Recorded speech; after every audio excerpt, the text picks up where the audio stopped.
PM ശ്രീയുമായി ബന്ധപ്പെട്ട് LDF-ൽ ഭിന്നത, CPM-നകത്ത് രണ്ടഭിപ്രായം. ഒരു ഘട്ടത്തിൽ ഒരു കാരണവശാലും ഈ പദ്ധതി നടപ്പാക്കില്ലെന്ന് പറഞ്ഞ സംസ്ഥാന സർക്കാരിന് ഒടുവിൽ ഈ കേന്ദ്ര പദ്ധതിയുടെ ഭാഗമാകേണ്ടി വരുന്നു. സംസ്ഥാനത്തിന്റെ വിദ്യാഭ്യാസ മേഖലയ്ക്ക് വലിയ ഊന്നൽ നൽകുന്ന കേന്ദ്ര സർക്കാരിന്റെ പദ്ധതിയാണ്. കോൺഗ്രസ് അധികാരത്തിലിരിക്കുന്ന സംസ്ഥാനങ്ങൾ പോലും ഈ പദ്ധതിയിൽ ഒപ്പിട്ട് കഴിയുന്ന ഘട്ടത്തിലാണ് ഇപ്പോൾ VD സതീശൻ മാധ്യമങ്ങളെ കണ്ടുകൊണ്ട് ഈ പദ്ധതിക്കെതിരെ സംസാരിക്കുന്നത്. വളരെ വിചിത്രമായ നിലപാട് കോൺഗ്രസിന്റെ ഭാഗത്ത് നിന്നുണ്ടാകുന്നു. ഇപ്പോൾ ABVP-യുടെ സംസ്ഥാന സെക്രട്ടറി EU ഈശ്വരപ്രസാദ് കൂടി നമുക്കൊപ്പം ചേരുകയാണ്. ഈശ്വരപ്രസാദ്, ഒരുപക്ഷെ അഖില ഭാരതീയ വിദ്യാർത്ഥി പരിഷത്തിനെ സംബന്ധിച്ച് അങ്ങേയറ്റം അഭിമാനിക്കാൻ കഴിയുന്ന നിമിഷങ്ങളാണ് കടന്നു പോകുന്നത്. കാരണം നമ്മുടെ സംസ്ഥാനത്ത് ഒരുപാട് വിദ്യാർത്ഥി സംഘടനകൾ ഉണ്ട് എങ്കിലും നിങ്ങൾ മാത്രമാണ് ഈ പദ്ധതി യാഥാർത്ഥ്യമാകണമെന്ന് ആവശ്യപ്പെട്ടുകൊണ്ട് തെരുവിൽ പ്രതിഷേധിക്കുകയും കേരള പോലീസിന്റെ തല്ല് വാങ്ങുകയും ഒക്കെ ചെയ്തത്. ഈശ്വരപ്രസാദിന് തന്നെ ക്രൂരമായ മർദ്ദനമേറ്റതൊക്കെ ഞങ്ങൾക്ക് ഓർമ്മയുണ്ട്. അപ്പോൾ ഈ ഘട്ടത്തിൽ എങ്ങനെയാണ് പ്രതികരിക്കുന്നത്? തീർച്ചയായിട്ടും ഈ പദ്ധതിയിൽ ഒപ്പുവെക്കണമെന്ന് ആവശ്യപ്പെട്ടുകൊണ്ട് ഏപ്രിൽ 18-നാണ് പൊതുവിദ്യാഭ്യാസ മന്ത്രി ആദ്യം ABVP കാണുന്നത്. അന്ന് ഈ പദ്ധതിയുടെ ഭാഗമാകാൻ താല്പര്യമുണ്ട്, പക്ഷേ ഒരു മുന്നണിയായതുകൊണ്ട് CPI കൂടി ഇതിൽ സമ്മതിക്കേണ്ടതുണ്ട് എന്ന് അദ്ദേഹം അഭിപ്രായപ്പെട്ടിരുന്നു.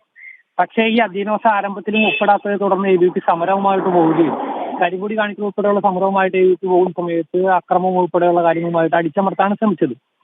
അതിനുശേഷം പൊതുവിദ്യാഭ്യാസ മന്ത്രി വിദ്യാർത്ഥി സംഘടനകളുടെ മീറ്റിംഗ് വിളിക്കുന്ന സമയത്ത് ABVP ഒഴികെ ബാക്കി എല്ലാ സംഘടനകളും ഈ പദ്ധതിയിൽ ഒപ്പുവെക്കുന്നതിനെ എതിർക്കുകയാണ് ചെയ്തത്. അന്ന് SFIയുടെ സംസ്ഥാന സെക്രട്ടറി മീറ്റിംഗിന് ശേഷം ഈ തരത്തിൽ സമരവുമായിട്ട് ABVP മുന്നോട്ട് പോവുകയാണ്, കേന്ദ്രമന്ത്രിമാരുടെ വഴി നടക്കില്ല എന്ന ഭീഷണി മുഴക്കുകയും ഇതിനെ ഒരു തരത്തിൽ അംഗീകരിക്കില്ല എന്ന് പറയുകയും ചെയ്തു. അന്ന് ASF ഇതിനെ തള്ളിപ്പറഞ്ഞു, KSU തള്ളിപ്പറഞ്ഞു. KSU തള്ളിപ്പറയുന്ന സമയത്തും കോൺഗ്രസ് ഭരിക്കുന്ന സംസ്ഥാനങ്ങളായ തെലങ്കാന, ഹിമാചൽ പ്രദേശ്, കർണാടക തുടങ്ങിയ സംസ്ഥാനങ്ങളിൽ നടപ്പിലാക്കുന്നുണ്ട്. അതുപോലെ ASF കഴിഞ്ഞ കുറെ നാളുകളായിട്ട് വിദ്യാർത്ഥികളുടെ അവകാശങ്ങൾക്ക് വേണ്ടിയിട്ട് ഒരു സമരവും ചെയ്യാത്ത സംഘടനയാണ്. അവരെ അർഹിക്കുന്ന അവസ്ഥയോടുകൂടി തള്ളിക്കളയുന്നു. അതോടൊപ്പം SFI ഇന്ന് മാളത്തിൽ ഒളിച്ചിരിക്കുകയാണ്. KSUവിനോട് സ്വന്തം സർക്കാർ ഭരിക്കുന്ന സ്ഥലങ്ങളിൽ ഈ നിലപാട് എടുക്കാൻ വേണ്ടി KSUവിന് സാധിക്കുമോ എന്നുള്ളതാണ് ചോദിക്കാനുള്ളത്. മറിച്ച് ഇന്ന് CPI ഉൾപ്പെടെയുള്ള സംഘടനകൾ ഇതിന് എതിർപ്പ് പറയുന്ന സമയത്ത് എല്ലാ കാലഘട്ടത്തിലും ഇടതുപക്ഷ സംഘടനകൾ വികസനത്തിന് വിരുദ്ധമായി സംസാരിക്കാറുണ്ട്. അത് തന്നെയാണ് അവർ ഇന്നും ചെയ്തുകൊണ്ടിരിക്കുന്നത്. കേരളത്തിൽ വിദ്യാഭ്യാസ മേഖല ഇത്രയും വലിയ വികസനം ഉണ്ടാകുന്ന സമയത്ത് അതിനെ എതിർക്കുകയാണ് CPI ചെയ്യുന്നത്. ഇതിനെയൊക്കെ പൊതുസമൂഹം തള്ളിക്കളയും. ഇന്ന് ഈ PM3 പദ്ധതി ഒപ്പുവെക്കുന്ന സമയത്ത് ABVP തെരുവിൽ സമരം ചെയ്തതിന്റെ ഭാഗമായിട്ട് ABVPക്ക് വളരെയധികം സന്തോഷമുണ്ട്. അതിന്റെ അഭിനന്ദനം ഇന്നലെ പൊതുവിദ്യാഭ്യാസ മന്ത്രി കണ്ട് അറിയിക്കുകയും ചെയ്തിട്ടുണ്ട്. ഇനിയും ഇത്തരം വിഷയങ്ങളിൽ സമരങ്ങളുമായിട്ട് അല്ലെങ്കിൽ നല്ല രീതിയിലുള്ള നയങ്ങളുമായിട്ട് ABVP മുന്നോട്ട് പോകും.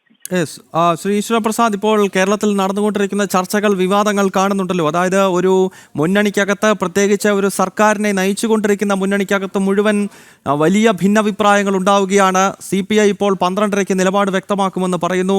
അവരുടെ യുവജന സംഘടനയായിട്ടുള്ള AIYF അവരുടെ മന്ത്രിമാരെ മന്ത്രിസഭയിൽ നിന്നും മാറ്റണമെന്ന് പറയുന്നു. അപ്പോൾ ഇതെല്ലാം ഈ NEP-യുമായി ബന്ധപ്പെട്ടാണ് ഇവർ ആരോപണം ഉന്നയിക്കുന്നത്. കേരളത്തിലും കാവ്യവൽക്കരണം നടത്താൻ ഒരുങ്ങുന്നു തുടങ്ങിയ വിമർശനങ്ങൾ ഈ കൂട്ടർ മുന്നോട്ട് വെക്കുന്നുണ്ട്. ശ്രീ ഈശ്വരപ്രസാദ്, നമുക്ക് നമ്മുടെ ഇത്രയും സ്കൂളുകൾക്ക് കേരളത്തിൽ 336 സ്കൂളാണ് ആദ്യഘട്ടത്തിൽ വികസനത്തിന് വേണ്ടിയിട്ട് മുഖം മാറാൻ വേണ്ടി പോകുന്നത്. അത്തരത്തിൽ വികസനത്തിന്റെ കാഴ്ചപ്പാടായിട്ട് മുന്നോട്ട് പോകുന്ന സമയത്ത് അതിനെ അംഗീകരിക്കാൻ കഴിയുന്നില്ലെങ്കിൽ അവർ മന്ത്രിസഭയിൽ നിന്നോ എവിടെ നിന്നോ അവർ ഒഴിഞ്ഞു പോകുന്നത് തന്നെയാണ് നല്ലത്. കേരളത്തിലെ പൊതുസമൂഹത്തിന് അതാണ് നല്ലത്.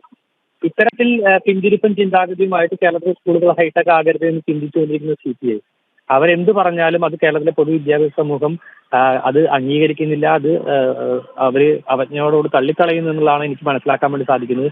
അതുകൊണ്ട് സർക്കാരിന് പോലും പൊതുവിദ്യാഭ്യാസ വകുപ്പിന് പോലും അവരുടെ ആ നിലപാടിനോട് യാതൊരുവിധ താല്പര്യവും ഇല്ല എന്നുള്ള നമുക്ക് ഒപ്പുവെച്ച സമയത്ത് മനസ്സിലാക്കാൻ വേണ്ടി സാധിച്ചിട്ടുണ്ട്. അതുകൊണ്ട് പൊതുസമൂഹവും വിദ്യാഭ്യാസ സമൂഹവും ഈ CPIയുടെ നിലപാടിനെ ഒരിക്കലും അംഗീകരിക്കില്ല. അത് CPI നിലപാട് പറഞ്ഞു പോകുമെന്നുള്ളതിനെക്കുറിച്ച് മറ്റൊന്നും സംഭവിക്കാൻ വേണ്ടി പോകുന്നില്ല. കേരളത്തിലെ വിദ്യാഭ്യാസ മേഖലയിൽ PM3 പദ്ധതിയോടുകൂടി വലിയ മാറ്റങ്ങൾ ഉണ്ടാക്കാൻ വേണ്ടിയിട്ട് കേരളത്തിൽ സാധിക്കും എന്നുള്ളത് മാത്രമാണ് CPIയോട് പറയാനുള്ളത്. വികസനത്തിന് വിരുദ്ധമായാണ് നിൽക്കുന്നതെങ്കിൽ കേരളത്തിലെ പൊതുസമൂഹം തന്നെ അവർ തള്ളിക്കളയും എന്നുള്ളത് യാതൊരു സംശയമില്ല. വളരെ നന്ദി ശ്രീ ഈശ്വരപ്രസാദ്. ഈ ഘട്ടത്തിൽ പ്രതികരിച്ചതിന് ABVP-യെ സംബന്ധിച്ചിടത്തോളം ഇത് അഭിമാനത്തിന്റെ നിമിഷമാണ്. കാരണം കേരളത്തിലെ ഒരേ ഒരു വിദ്യാർത്ഥി സംഘടന മാത്രമാണ് ഈ PM ശ്രീ പദ്ധതി യാഥാർത്ഥ്യമാക്കണം, അല്ലെങ്കിൽ എന്താണ് PM ശ്രീ പദ്ധതി, അതിൻ്റെ ഗുണം എങ്ങനെയാണ് കേരളത്തിൻ്റെ വിദ്യാഭ്യാസ മേഖലയ്ക്ക് ലഭിക്കുക തുടങ്ങിയ വിഷയങ്ങൾ മാസങ്ങൾക്ക് മുൻപ് തന്നെ കേരളത്തിൻ്റെ പൊതുസമൂഹത്തിന് മുന്നിൽ ചൂണ്ടിക്കാണിക്കുകയും ആ പദ്ധതിയെ അന്ന് സംസ്ഥാന സർക്കാർ എതിർക്കുന്ന ഘട്ടത്തിൽ പദ്ധതി വേണമെന്നാവശ്യപ്പെട്ടുകൊണ്ട് തെരുവിൽ പ്രതിഷേധിക്കുകയും കേരള പോലീസിൻ്റെ ക്രൂരമായ മർദ്ദനങ്ങൾ ഏറ്റുവാങ്ങുകയും ഒക്കെ ചെയ്തത് വിദ്യാർത്ഥി പരിഷത്തിൻ്റെ പ്രവർത്തകന്മാരാണ്. എന്തായാലും ABVPക്ക് ഇത് അഭിമാനത്തിൻ്റെ നിമിഷം.